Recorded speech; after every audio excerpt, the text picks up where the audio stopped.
महाराष्ट्राचे नेते माननीय जयंत पाटील साहेब यांच्या वाढदिवसानिमित्त सुरू असलेल्या आरोग्य सेवेअंतर्गत माननीय संजयजी बजाज यांच्या नेतृत्वाखाली राहुलदादा पवार व आसिफभाई बावा यांच्या मार्गदर्शनानुसार मुख्यमंत्री सहाय्यता निधीतून कवठेपरांच्या लहान बालकास आर्थिक मदत घेऊन देण्यात आली।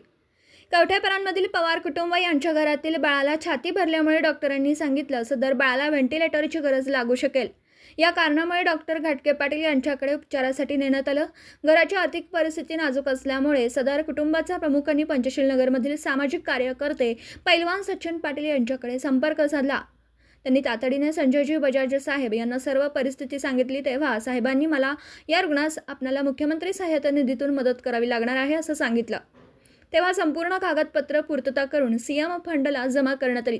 त्यानुसार सदर रुग्णास मंजुरीचे लेटर प्राप्त झालं व त्यानुसार त्या बाळाचे सर्व उपचार मोफत करण्यात आले।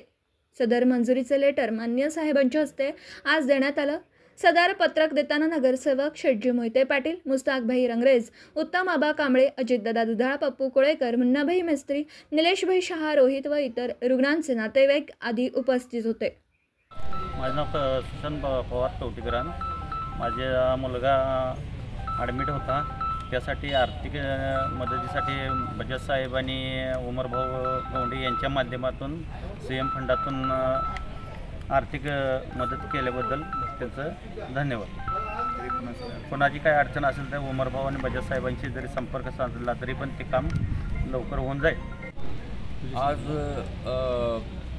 आपले कवठेपरांचे एक पेशंट होते, तर त्या पेशंटला म्हणजे आमच्या राष्ट्रवादी शरद पवार गट यांच्यातर्फे आणि बजाज साहेब यांच्या मार्गदर्शनाखाली जे आरोग्य शिबिर चालू आहे त्यामार्फत आम्ही आता वार्डातले आमच्या असू दे किंवा सांगली, मिरज, कुपवाड आणि आसपासचे जेवढे गाव आहेत सर्वांना विनंती आहे की आजपर्यंत आम्ही करत आलेलं आज 15 वर्ष झालेले आहेत। जयंत पाटील साहेब आमच्या नेतृत्वाखाली आम्ही करत आलेलो आहे आणि जर कोणाला आवश्यकता जशी काय वाटत असेल तर आमच्या पक्षाशी संपर्क साधावा।